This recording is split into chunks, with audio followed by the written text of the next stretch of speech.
Maintenant, là, comme il y a une décision qui ne concerne pas seulement Djamel Belmadi et qui peut éventuellement perturber le groupe si à chaque fois on me donne Andy Delors est algérien, il marque des buts, il est compétitif, c'est un bon joueur du championnat de France. À partir du si on le convoque pas, il faut donner des raisons. Moi j'aime bien aller dans le technique et tout ça, il y a pas de problème, on peut en discuter. Donc il faut bien communiquer à un moment donné et dire les choses telles qu'elles sont. Par contre, si aujourd'hui je vous en parle, aujourd'hui vous avez insisté pour qu'on puisse, avec toujours beaucoup de plaisir, de discuter ici. Il y a une grosse communauté algérienne. Donc aujourd'hui, si je vous en parle à vous, puisque je dis qu'il faut laver son linge sale en famille, c'est que justement lui, il est venu s'adresser en France. J'aurais aimé qu'il fasse cette première chose. Il n'y a pas de problème qu'il en parle en France. Il joue dans le championnat de France. Il a la double nationalité. Il n'y a pas de souci là-dessus. Mais voilà, qu'il s'adresse déjà à la communauté algérienne, qu'il s'adresse déjà à la presse algérienne et qu'il leur dise voilà ce qu'il en est. Et ce qu'il en est, c'est tout simplement ce que j'ai dit. J'ai dit mot pour mot ce qui m'a écrit dans un premier temps. J'ai dit bon, on fait pas ce genre de choses, on n'écrit pas pour une décision comme celle-là, ça s'écrit pas. C'est on appelle les personnes ou on les voit et on leur dit les choses en face. C'est une décision qui est assez lourde de sens. Donc ouais, vas-y. Je vais mettre déjà les choses dans leur contexte et bien pour pouvoir après l'analyser si vous voulez. Donc tout simplement, il a dit j'aurais aimé qu'il le dise à la presse algérienne et qu'il s'adresse à la population algérienne, qu'il a ouvert ses bras et qui l'ont aimé et qui, bon, je sais pas s'il l'aime toujours, mais en tous les cas, qui ont fait beaucoup pour son arrivée. Et s'adresser directement ici à la presse française, je vous dis, ça ne pose pas de souci, mais d'abord on s'adresse à la presse algérienne parce que c'est de ça dont il s'agit, c'est l'équipe nationale d'Algérie qu'il s'agit. Donc dire que l'équipe nationale, je mets l'équipe nationale d'Algérie entre parenthèses, et que je privilégie le club parce qu'il y a de la concurrence, et je rajoute ce que vous avez rajouté vous, à savoir parce qu'il y a un problème parce que je suis pas le premier choix en Algérie. Mais il me parle de cette concurrence qu'il a à Nice. Donc toi, tu veux de la concurrence, tu acceptes qu'il y a une concurrence à Nice et que tu veux te battre dans cette concurrence, mais tu n'acceptes pas cette concurrence en équipe nationale d'Algérie. Donc là, il y a un non-sens total. Nous, on s'estime pas être les plus beaux et les meilleurs et être au-dessus d'un club comme Nice. On n'est pas là. Mais là, on a affaire à un club et on a affaire à une nation. La concurrence que tu acceptes et pour laquelle tu es venu défier entre guillemets à Nice, faut l'accepter aussi en équipe nationale. Donc il y a un non-sens là-dessus. Il dit qu'il veut mettre l'équipe nationale entre parenthèses 1 an. Est-ce qu'il pourrait revenir Delors ? Donc ça c'est la grosse blague de l'année, ça il faut pas passer à côté faut pas passer à côté des choses comme ça et dire des énormités comme ça. Ça vous voyez, là vous le dites comme ça d'un ton assez simpliste, c'est ce qu'il dit lui. Uniquement pendant une année, c'est ou de la grosse stupidité ou voilà le culot qui n'a pas de limite. Donc ça nous on n'accepte pas ça. C'est uniquement pour un an. Qu'est-ce qui se passe dans un an? Oui. Dans son esprit, il est prêt à revenir. Il y a quoi dans un an? Il y a la Coupe du Monde. Voilà. Donc nous, on va jouer sur 40 degrés au Niger avec des conditions exécrables.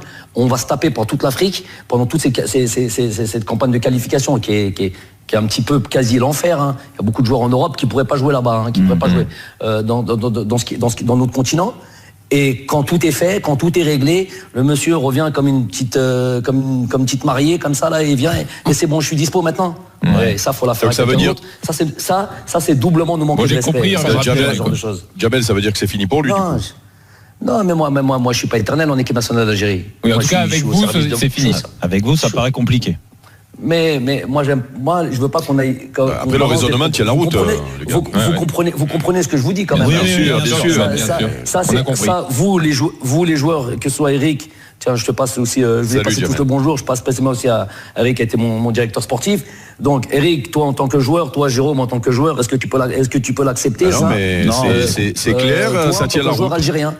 Voilà. Ouais. Donc, voilà, après Djamel, moi, quand tu l'expliques comme ça, il y a pas de souci. C'est vrai que moi, j'ai eu tendance, quand j'ai appris cette histoire-là, à défendre Delors dans le sens où je peux comprendre à l'âge qu'il a, si tu veux, que il ait envie de consacrer sa passion, ce football et toute son énergie à Nice. Ça peut se comprendre. Après, là où il est maladroit, et là je vais dans ton sens, c'est que tu peux décider en effet de mettre un trait sur la sélection. Tu peux pas dire 1 an et puis dans 1 an on verra, je reviens. Ça, là, on est d'accord. Maintenant, après, quand tu me parles de concurrence, je sais pas les rapports que tu avais avec Andy Delors. Est-ce que vous communiquiez souvent? Il y avait beaucoup d'échanges pour savoir ce qui devait passer, le cap qui devait passer pour entrer en concurrence, parce que peut-être que lui a eu le sentiment que de toute façon il jouerait jamais dans la sélection. Ok. Donc la question est bien longue. Non, excuse-moi. Et je vais essayer de te répondre. Non, elle est bien longue et elle est intéressante parce que ça va pouvoir me donner parce que j'ai vu que tu avais, avant de venir à l'émission, oui. Je peux pas la regarder tout le temps, je peux pas l'écouter tout le temps, je suis pas là, je veux pas mentir de dire que je suis un grand fan, mais quand ça parle football et que je suis en France ou que je peux l'écouter, je l'écoute avec plaisir. Donc je vais te répondre à ça. Avant de venir là, je savais que ça allait être ton émission et que je voulais savoir un peu ce que tu avais dit par rapport à voilà ce que j'ai dit. Donc, donc je l'ai bien entendu et je vais te répondre par rapport à ça et que tu vas encore mieux comprendre. Moi, je pense déjà, je vais te donner, c'est pas un conseil. Je suis pas là de ma position de donner de conseils, mais je veux dire que quand il s'agit d'un pays ou quand il s'agit d'une nation, il faut faire attention. C'est-à-dire que tu peux être subversif comme tu le fais, Jérôme, mais moi j'aime bien quand tu parles purement technique et j'aime bien quand tu parles purement football parce que tu as été footballeur et là ça a tout son sens. Mais dès que tu sors un petit peu de trucs, tout le reste, tout ce qui comporte le championnat, ça m'intéresse pas. Mais quand il s'agit d'un pays, il faut faire attention. Parce que là, j'ai bien entendu ce que tu as dit. Et il faut maîtriser les tenants et les aboutissants du dossier pour après, c'est pouvoir s'exprimer. Mais quel est le problème dans le raisonnement de Jérôme là? Alors, je vais te dire le problème. Donc maintenant, on y arrive. Donnez-moi le temps de vous répondre. Donc, quand tu dis par exemple, je comprends que sa position, qu'à 30 ans, tout ce truc, ok. Donc, il y a des joueurs, par exemple un Giroud, il a je sais pas quel âge, ou beaucoup d'internationaux, c'est vrai. Ils ont un certain âge. Voilà. Et quand on arrive à une Coupe du Monde, et que tu as 30 ans, tu te dis, toi, avant une Coupe du Monde, bon, là, je suis fatigué, je vais me consacrer juste à mon club. Bon, écoute, et puis à la limite, on n'a pas envie de convaincre des gens, leur dire, tu veux pas aller faire une Coupe du Monde. Mais non, s'il le sent pas comme ça, le mec. Mais le truc, c'est, tu viens pas me dire des choses comme telles qu'il les a dit. Tu sois franc du collier, tu vas voir les gens et tu leur dis, voilà, écoute, parce que là, il est en train de dire, j'accepte la concurrence à Nice, mais j'accepte pas la concurrence en équipe nationale. Ça passe pas. Il y a un en fait, Jamel, ensuite, toi, t'aurais préféré qu'ils viennent du moins qu'ils t'appellent et qu'ils te disent franchement les choses. Écoute, la concurrence, je la trouve pas saine en Algérie et elle est d'autant plus saine avec Galtier à Nice. Je prends cette décision-là. Mais il est arrivé il y a 3 mois à Nice. Oui, il est arrivé il y a 3 mois à Nice. Attends, s'il te plaît, donne-moi ce crédit-là. Vas-y. Ça fait 3 ans que je bosse avec lui. Vas-y, dis-moi. Et lui, il est arrivé il y a 3 mois à Nice. Alors écoute, c'est là où je t'ai dit qu'il faut être très précis quand on veut parler d'une nation. Donc, pour maintenant arriver sur son temps de jeu et sur ça, je vais vous donner, j'ai pas normalement à vous le donner, je vais pas me justifier, mais je vais vous le donner, pas à vous, mais aussi à la communauté algérienne. Andy Delors, on est 3 attaquants, ils sont 3 attaquants. Vous avez dit, il a fait 11 matchs, sur 11 matchs, il a démarré 4 fois. Donc ça fait un tiers des matchs, un peu plus d'un tiers des matchs, ok. Donc la plupart du temps, je joue qu'avec un attaquant, la plupart du temps.